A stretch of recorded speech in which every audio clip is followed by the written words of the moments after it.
Hey everyone, welcome back to my channel. तो चलिए हम friends broken promise Wangxian fan fiction का next part शुरू करते हैं। तो अब तक की स्टोरी में हमने देखा था कि वांग जी विंग को बताता है कि उसे आज भी एंजाइटी अटैक्स आते थे और इसकी शुरुआत विंग के उससे ब्रेकअप करने के बाद हुआ था और आज भी वांग जी इस प्रॉब्लम को फेस करता था। विंग उसे वादा करता है कि जब तक वांग जी की ये प्रॉब्लम ठीक नहीं हो जाती, जब तक उसकी एंजाइटी दूर नहीं हो जाती, वो वेनिंग से कांटेक्ट नहीं करेगा।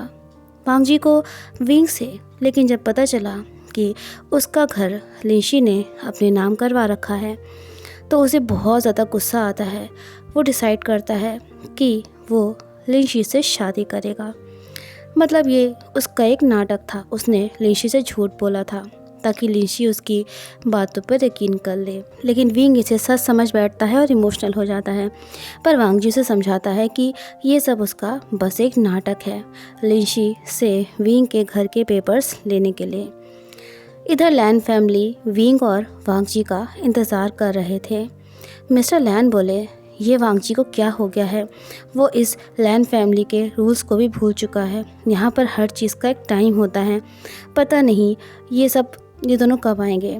तभी वहाँ वांग जी और विंग आ जाते हैं। वो दोनों सबको बो करते हैं और अपनी अपनी जगह पर बैठते हैं, मतलब एक दूसरे के बगल में। मिस्टर लैन वांग जी की ओर देखते हैं और बोलते हैं, वांग जी, अब जब तुमने विंग से शादी कर ही ली है तो हमें भी तुम्हारी शादी की ये न्यूज़ सबसे बता देनी चाहिए। मतलब हम इसे और छुपा कर नहीं रख सकते हैं। मेरा मतलब ये है कि हम एक पार्टी अरेंज करेंगे जिसमें तुम दोनों को एज अ मैरिड कपल हमें सबसे इंट्रोड्यूस करवाना है। हमारी फैमिली की इतनी अच्छी रेपुटेशन है तो हम ऐसे तो ये बात सबसे नहीं छुपा सकते हैं, क्योंकि अगर ये बात मीडिया में आउट हो गई तो हमारी फैमिली का नाम ख़राब हो जाएगा। लेकिन हाँ, मेरा एक फ़ैसला है कि इस पार्टी में विंग की फैमिली शामिल नहीं होगी। हम किसी को भी हमारा मजाक बनाने नहीं दे सकते हैं। कोई अगर हमसे पूछेगा कि विंग की फैमिली क्या करती है या किस कंपनी के सीईओ या कहाँ से बिलोंग करती है, तो हम उन्हें क्या जवाब देंगे? ये सुनते ही वांग जी और विंग शॉक्ड हो गए। मिसेस लैन और लाशी चैन भी समझ नहीं पा रहे थे कि मिस्टर लैन आखिरकार ये सब क्यों बोल रहे हैं। विंग उदास हो गया था, उसे समझ नहीं आ रहा था कि वो क्या कहे। तभी वो बोला, लेकिन इसमें मेरी फैमिली की क्या गलती है? उनके बिना मैं कैसे? तभी वांग जी कुछ बोलने वाला था, उससे पहले ही लान कुरेन बोले, विंग, मेरी एक बात ध्यान से सुनो। हमने डिसीजन बहुत सोच समझ के लिया है। हम तो तुम्हें भी एक्सेप्ट नहीं करना चाहते थे, लेकिन अब जब हमने तुम्हें अपनी फैमिली में एक्सेप्ट कर ही लिया है तो क्या यही कम है? हम लैंस की कुछ रेपुटेशन है, कुछ इज्जत है। और तभी वांग जी से रहा नहीं गया। वो अपनी जगह पर खड़ा हो गया और बोला, विंग, चलो यहाँ से। विंग की आंखें नम थीं, लेकिन वो चौंक गया। वो बोला, हस्बैंड? तभी वांग जी बोला, विंग, मैंने कुछ कहा ना कि चलो यहाँ से मेरे साथ। जहाँ तुम्हारी और तुम्हारी फैमिली की कोई रिस्पेक्ट नहीं है, मैं भी उस घर में और उन लोगों के बीच में नहीं रहना चाहता हूँ। रही बात लैंस की रेपुटेशन की, तो डैड एंड अंकल, मेरे लिए मेरा विंग ही सब कुछ है। अंकल, क्या कहा था आपने कि विंग को इस फैमिली में एक्सेप्ट करके आपने उस पर एहसान किया है? तो मेरी भी एक बात सुन लीजिए। मैं आज के आज ये मैंशन छोड़कर अपने मैंशन में रहने के लिए जा रहा हूँ। आपने क्या कहा था डैड कि मैं आपके रहमो करम पर जिंदा हूँ? नहीं डैड, वैसे तो मैंने सोचा था कि मैं आप सबको सरप्राइज़ दूंगा, लेकिन शायद अब उसकी नौबत ही नहीं आएगी। मैंने अपनी खुद की कंपनी ओपन करने का डिसाइड किया है। लेकिन आप फिक्र मत करिए, इतने साल अमेरिका में रहने के बाद मुझे बहुत एक्सपीरियंस हो चुका है कि एक कंपनी को कैसे चलाया जाता है। डैड, वैसे भी शिजन काका है ना, वो आपकी कंपनी को संभाल लेंगे और मैंने ये डिसाइड कर ही लिया था। मुझे आपके पैसों की भी कोई ज़रूरत नहीं है डैड। मेरा विंग मेरे साथ है तो मेरे पास सब कुछ है। तभी वांग जी ने अपनी मॉम और शिजन की तरफ देखा और कहा, मॉम, गागा, आप लोग प्लीज़ परेशान मत होना। आपका जब मन करे तब आप मुझसे मिलने के लिए आ सकते हो। मैं आपको बहुत मिस करूँगा, लेकिन जिस घर में मेरे विंग की कोई इज़्ज़त नहीं है, उसकी फैमिली को बात बात पर नीचा दिखाया जा रहा है, उस घर में मैं भी नहीं रह सकता हूँ। ये सुनकर मिसेस लैन बोली, वांग जी प्लीज़ प्लीज़ ऐसा मत करो। शिचन ने भी वांग जी को बहुत समझाया, लेकिन वांग जी अब फैसला कर चुका था। तभी मिस्टर लैन गुस्से में बोले, वांग जी क्या ये तुम्हारा आखिरी फैसला है? मुझसे उम्मीद भी मत करना कि मैं तुम्हारे सामने रिक्वेस्ट करूँगा कि तुम इस घर में रुक जाओ। तुम्हारा जो मन है वो कर सकते हो और मुझसे किसी हेल्प की भी उम्मीद मत करना तुम। तभी वांग जी हंसा और बोला, डैड आप बिना पता नहीं कैसी बातें करते हो। उम्मीद, और वो भी आपसे? वो तो मैंने कब का छोड़ दिया, क्योंकि आपसे उम्मीद तो मेरी उसी दिन ख़त्म हो गई थी। आपने उम्मीद मेरी उसी दिन तोड़ दी थी जब आपकी वजह से मैंने मेरे विंग से दूर जाने का फ़ैसला कर लिया था, आप सबकी वजह से। और लेकिन उस लिंशी का नाम नहीं लिया, वरना उसके जो अंकल थे ना, वो लिंशी को शायद ये सब बता भी सकते थे। वो बोला, डैड फिक्र मत करिए, मैं भी आपसे कोई उम्मीद नहीं करता हूँ। विंग को बहुत हर्ट हो रहा था, क्योंकि उसकी वजह से वांग जी अपनी फैमिली से दूर हो रहा था और ये बात उसे अंदर ही अंदर तकलीफ़ दे रही थी। वो धीरे से बोला, हस्बैंड प्लीज़ तुम मेरी वजह से अपनी फैमिली से दूर मत जाओ। मैं ही चला जाऊंगा यहाँ से। मैं नहीं चाहता कि तुम। तभी वांग जी विंग पर गुस्सा करते बोला, विंग क्या कहा तुमने? तुम मुझे छोड़कर जाना चाहते हो? हाँ, मैंने तुमसे कुछ कहा था ना कि तुम मुझसे अब कभी दूर नहीं जा सकते हो। तुम मेरे हो विंग।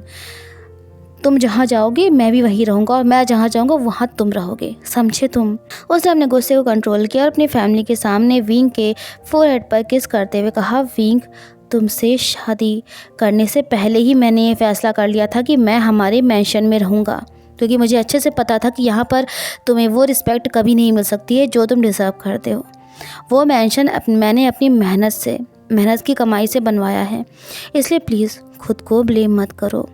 विंग मैं तुम्हें हमेशा मुस्कुराते हुए देखना चाहता हूँ, ना कि तुम्हारी आंखों में आंसू, और यहाँ ऐसा पॉसिबल नहीं हो पाएगा।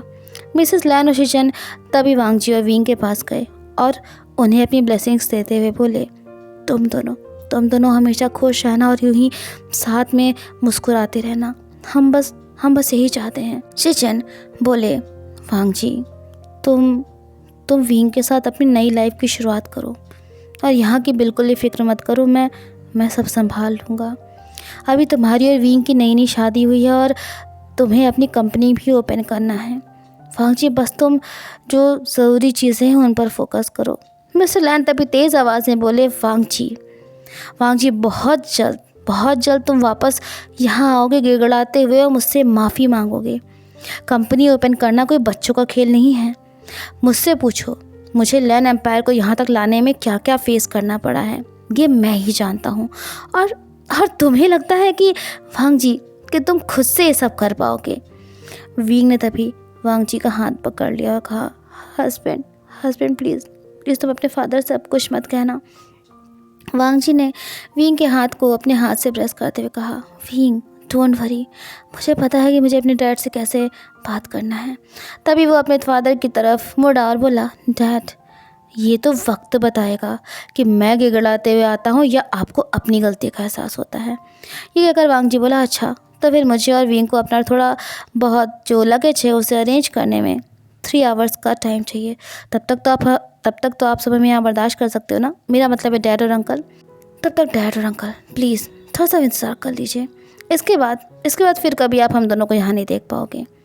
वांग जी विंग को लेकर अपने रूम में गया और सूटकेस में अपने सारे क्लॉथ्स और जो भी ज़रूरी चीज़ें थी ना उन्हें रखने लगा। विंग को बहुत रोना आ रहा था। उसने तभी वांग जी को पीछे से अपने गले से लगा लिया और धीरे से कहा, हस्बैंड प्लीज़ तुम ऐसा मत करो। तुम मेरी वजह से अपनी फैमिली से दूर मत हो। मुझे अच्छा नहीं लग रहा है, मुझे बिल्कुल भी अच्छा नहीं लग रहा है, ना पहले और ना आज। हस्बैंड मैं हमेशा तुम्हें तकलीफ़ देता हूँ, हमेशा मेरी वजह से तुम्हारी लाइफ में मुश्किलें आती हैं और अब मेरी वजह से। तभी वांग जी एकदम से विंग की ओर मुड़ा और उसका फेस अपनी तरफ करते हुए बोला, विंग मेरी तरफ देखो। विंग बोला, हस्बैंड मेरी वजह से तुम। तभी वांग जी उस पर गुस्सा करने लगा और बोला, विंग किसने कहा है कि तुम हर चीज़ के लिए खुद को ब्लेम करो? अभी तुमने नीचे भी वही काम किया था। मेरे और मेरे डैड के बीच के रिलेशंस कभी अच्छे नहीं रहे हैं। मैं जब अमेरिका से वापस आया था उसी वक्त मैं डिसाइड कर लिया था कि तुमसे शादी करके मैं यहाँ नहीं रहूँगा। लेकिन फिर भी मैंने अपने डैड को एक मौका दिया था कि वो शायद अपनी गलती को सुधार सकें। लेकिन विंग मुझसे अब बर्दाश्त नहीं हो सकता है और मैंने यहाँ लाकर तुम्हें बहुत बड़ी गलती करी है। मुझे एहसास हो चुका है कि तुम यहाँ कभी खुश नहीं रह सकते और मैं ये नहीं देख पाऊँगा। और ऐसा तो नहीं है ना कि हम दोनों इस शहर से या इस कंट्री से बाहर जा रहे हैं? क्या हमें कोई मिल नहीं सकता है? विंग तुम मेरे साथ हो तो मेरे लिए यही बहुत है। मैं सब कुछ है मेरे पास। विंग बोला, लेकिन हस्बैंड। तभी वांग जी ने उसके लिए उस पर एक सॉफ्ट किस किया, कहा, विंग हमें अभी बहुत सारी पैकिंग करनी है, प्लीज़ मेरी हेल्प कर दो और अब सिर्फ तुम मुस्कुराओगे, समझे मेरी प्यारी वाइफ। ये सुनकर विंग के फेस पर एक हल्की सी स्माइल आ गई। थोड़ी सी सैड सी थी पर स्माइल आ ही गई थी। अपना जितना भी ज़रूरी लगेज था ना वो पैक करके वांग जी और विंग अपने रूम से बाहर आ गए। सब मिसेस लैन और शिचन बहुत इमोशनल थे। मिसेस लैन बोली, वांग जी। उन्होंने वांग जी को हक कर लिया और कहा, बेटा प्लीज़ अपनी मॉम को और ब्रदर को मत भूलना, उसे मिले ज़रूर आना। विंग तुम भी। वांग जी भी इमोशनल था क्योंकि इस फैमिली में सिर्फ उसकी मॉम और ब्रदर ही थे जिन्होंने हमेशा उसे सपोर्ट किया था, उसे समझा था। वांग जी ने अपने आंसू कंट्रोल किया और कहा, मॉम, काका, ये रहा मेरे मेंशन का एड्रेस। आपका जब भी मन हो आप मुझसे और विंग से मिलने के लिए वहाँ आ सकते हो। लेकिन मैं तब तक इस घर में कदम नहीं रखूँगा जब तक डैड और अंकल मेरे विंग और उसकी फैमिली को एक्सेप्ट नहीं कर लेते, वो भी दिल से। ये सुनते ही मिस्टर लैन बोले, वांग जी ये इम्पॉसिबल है, इसको ये सपने में भी मत सोचना कि मैं विंग को एक्सेप्ट करूँगा। और शायद तुम भूल रहे हो जो कार बाहर खड़ी है वो भी मेरी ही है। वांग जी ने विंग का हाथ पकड़ लिया और कहा, डैड आप मत सोचिए कुछ भी, प्लीज़ डोंट वरी, मेरी खुद की कार है, मैंने अपने सेक्रेटरी को बुलाया है, वो बस यहाँ आने ही वाला है। वांग जी और विंग ने सभी को बो किया और लैन मेंशन से बाहर निकल गए। बाहर वांग जी का सेक्रेटरी जैन कार लिए हुए खड़ा हुआ था। वांग जी और विंग को देखते ही उसने उन दोनों को बो किया। वांग जी बोला, जैन मेरे न्यू मेंशन की तरफ चलो। ये सुनते ही जैन चौंक गया, बोला, सर लेकिन। तभी वांग जी ने विंग की तरफ देखा और स्माइल करते हुए कहा कि अब से हम दोनों वहीं रहेंगे। कुछ देर में जैन उन दोनों को लेकर वांग जी के न्यू मेंशन में पहुंचा। मेंशन सच में बहुत ही ज़्यादा खूबसूरत था। वांग जी ने कहा, विंग मैंने सोचा था कि मेरी मॉम हम दोनों का यहाँ वेलकम करेंगी, बट इट्स ओके, मैं हूँ ना अपनी वाइफ का वेलकम करने के लिए। वांग जी ने जो मेंशन बनवाया था वहाँ सारी चीज़ें विंग की पसंद की थी, जैसे उसका फेवरेट कलर, उसका फेवरेट फ्लावर गार्डन में लगा हुआ था। वांग जी ने अपने लाइफ पार्टनर विंग का वेलकम किया। विंग बहुत इमोशनल हो गया था। उसे याद आता है कि कैसे उसने वांग जी से कहा था कि उसके फादर के सपोर्ट के बिना वांग जी कुछ भी नहीं है। वो बात विंग ने सिर्फ वांग जी से दूर होने के लिए करी थी, उससे ब्रेकअप करने के लिए करी थी। लेकिन आज उसे बहुत हर्ट हो रहा था। उसने नहीं सोचा था कि उसे ऐसा फील होगा। तभी वांग जी ने विंग की आंखों के सामने अपनी फिंगर को फ्लिक करते हुए कहा, विंग कहाँ खोए हुए हो? तुम्हें हमारा नया आशियाना पसंद नहीं आया क्या? विंग सॉरी अगर तुम्हें कोई चीज़ यहाँ अच्छी नहीं लगी हो, मैं धीरे धीरे सब कुछ ठीक कर दूँगा। तभी विंग वांग जी के गले से लग गया। वांग जी पहले तो हल्का सा स्माइल कर रहा था, लेकिन जैसे ही उसके कानों में विंग के रोने की आवाज़ आई, वांग जी चौंक गया। उसने विंग को अपने से दूर किया और कहा, विंग क्या हुआ है? हाँ तुम। तभी विंग बोला, हस्बैंड मैंने तुमसे कहा था ना कि अपने फादर के सपोर्ट के बिना तुम कुछ भी नहीं हो। वांग जी हस्बैंड, मैंने इमेजिन भी नहीं किया था कि मैं ये दिन देखूंगा। मुझे आज बहुत बुरा फील हो रहा है। तुम्हें कितना हर्ट हुआ होगा ना। I am sorry husband, please मुझे माफ़ कर दो, मैंने वो सब। तभी वांग जी प्यार से विंग के हेयर्स को रफल करते हुए बोला, विंग वो सारी बातें तो मैंने कब की भुला दी हैं। और हाँ विंग, आज मैं जिस मकाम तक पहुंचा हूं ना, वो सब तुम्हारी वजह से है। अगर तुम उस वक्त मुझसे वो सब ना कहते तो शायद मैं इतना गुस्सा और फ्रस्ट्रेट ना होता और ना ही तो खुद की कंपनी ओपन करने का सोचता। इसलिए माय डियर वाइफ, अब तो मुस्कुरा दो। ये सुनते ही विंग ने वांग जी को हक कर लिया और कहा, आई लव यू वांग जी। तभी वांग जी ने उसे टीज करते हुए कहा, विंग शायद तुम बारा भूल जाते हो कि अब मैं तुम्हारा हस्बैंड हूँ और हस्बैंड को नाम लेकर नहीं बुलाया जाता है। विंग का फेस रेड हो जाता है। वो बोला, ओके हस्बैंड।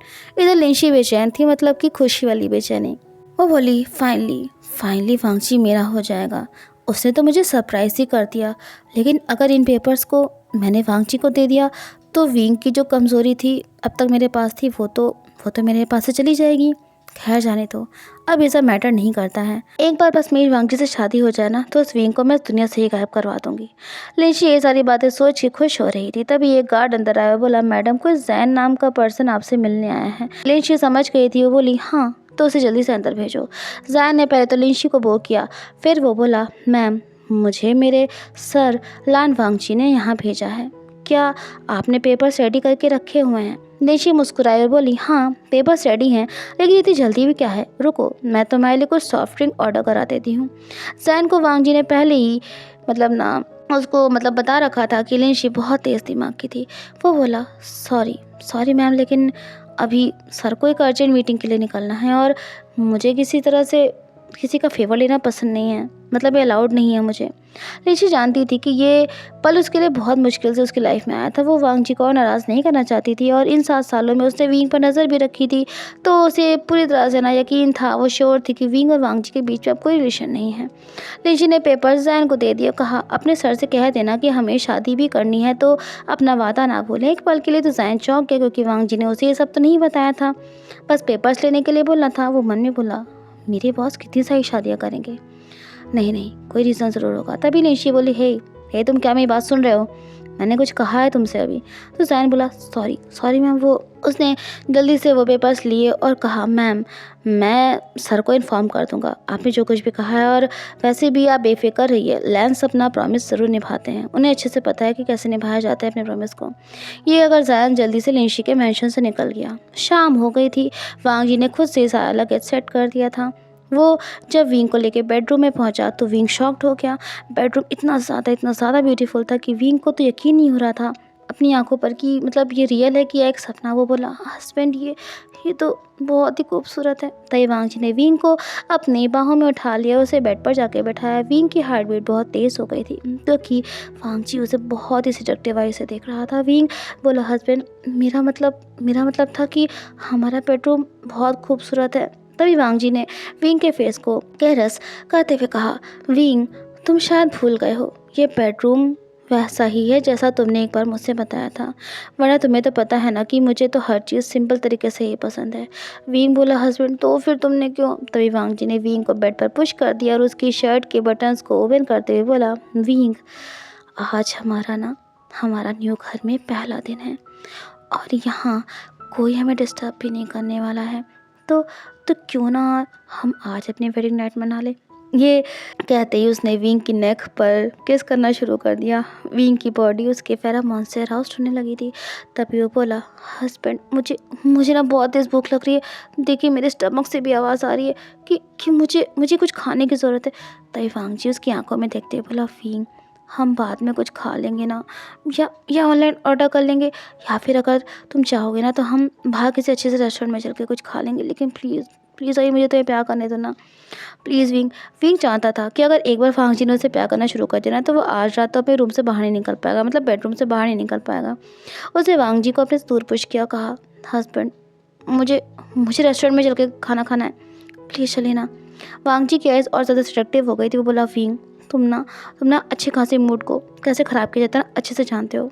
मैं अपनी वाइफ को प्यार करना चाहता हूँ और मेरी वाइफ है कि उसे मेरी फीलिंग्स की कदर ही नहीं है। ये बोलकर वांगजी विंग के ऊपर से उठा और दूसरी तरफ मुँह करके लेट गया। विंग को हंसी आ रही थी। उसने कहा, हस्बैंड अच्छा मेरी तरफ देखो, प्लीज़ मेरी तरफ देखो ना, जब देखो आई एम सॉरी, देखो मैंने कान भी पकड़ लिए। लेकिन अभी भी वांगजी उसकी तरफ नहीं देख रहा था। विंग बोला, मैंने कहा ना मुझे सच में भूख लग रही है, मैं झूठ नहीं बोल रहा हूँ तुमसे। वांगजी बोला, लेकिन विंग मुझे तुमसे कोई बात नहीं करनी, समझे तुम। तभी विंग ने उसे पीछे से हक कर लिया, कहा, प्लीज़ मुझसे नाराज़ मत होना। वांगजी लेकिन उससे कुछ बोल नहीं रहा था। तभी विंग बोला, अच्छा ठीक है, इस बार मैंने तुम्हारे बर्थडे पर एक सरप्राइज़ सोचा था, लेकिन अब वो कैंसिल। इस सुनते ही वांगजी तुरंत उसकी तरफ मुड़ा, बोला, विंग कैसा सरप्राइज़? विंग ऐसा बोला, मैं नहीं बता रहा तुम्हें कुछ भी, और वैसे भी हस्बैंड तुम तो मुझसे बात नहीं करने वाले थे ना, तो क्यों पीछे मुड़ के मुझसे बोल रहे हो। वांगजी ने विंग को अपनी बाहों में भर लिया, कहा, विंग प्लीज़ बताओ ना क्या सरप्राइज़ है। विंग बोला, पहले हस्बैंड तुम मुझसे बोलो कि तुम मुझसे नाराज़ नहीं हो।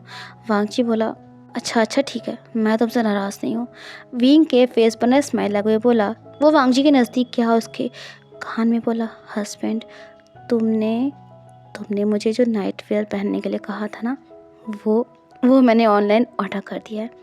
विंग का फेस बिल्कुल रेड एंड हॉट हो रखा था। वांग जी के कान रेड हो गए ये सुनते ही। उसने विंग की आंखों में देखा, कहा, सच्ची में विंग तुम सच बोल रहे हो? तो विंग बोला, हाँ मैं सच बोल रहा हूँ। ये सुनते ही वांग जी ने विंग को अपने सीने से लगा लिया और बोला, विंग मुझे तो नहीं लगता था कि तुम कभी। विंग बोला, हस्बैंड मुझे सांस नहीं आ रही है। तो वांग जी बोला, विंग आई लव यू, लेकिन लेकिन तुमने कैसे? तभी विंग बोला, हस्बैंड तुम्हें नहीं पता कि उसे ऑर्डर करने में ना मुझे कितनी ज़्यादा शर्म आ रही थी, लेकिन तुम्हारे लिए ना मैं कुछ भी कर सकता हूँ। वांग जी ने विंग की तरफ देखा और कहा, विंग मुझे ना जल्दी से हमारे बेबीज़ चाहिए। ये सुनकर विंग हंसा और बोला, हस्बैंड बेबीज़ बेबीज़ कोई खेल थोड़ी ना है, वो तो अपने टाइम पर ही होंगे ना। वांग जी बोला, विंग मैं तुम्हें इतना प्यार करूँगा ना कि बहुत जल्दी हमारे आर्म्स में हमारा बेबी होगा। और एक बेबी से काम नहीं चलने वाला, मुझे कम से कम 2-3, मतलब मुझे नहीं पता, मुझे बहुत सारे बेबीज़ चाहिए हमारे। विंग शर्मा के बोला, हस्बैंड तुम ना बहुत शेमलेस हो गए हो। तो वांग जी बोला, विंग प्यार में शेमलेस बनना ही पड़ता है, नहीं तो तुम मेरे पास वापस कैसे आते। सो फ्रेंड्स, कैसा लगा आज का पार्ट ज़रूर बताइएगा। और प्लीज़ वीडियो अच्छी लग रही हो, सही पसंद आ रही हो तो इसे लाइक शेयर कमेंट करिएगा, चैनल को सब्सक्राइब कर लीजिएगा। ओके, तो फिर मिलते हैं नेक्स्ट वीडियो में। Till then take care, have a nice day everyone. Bye bye everyone, अपना ध्यान रखिएगा।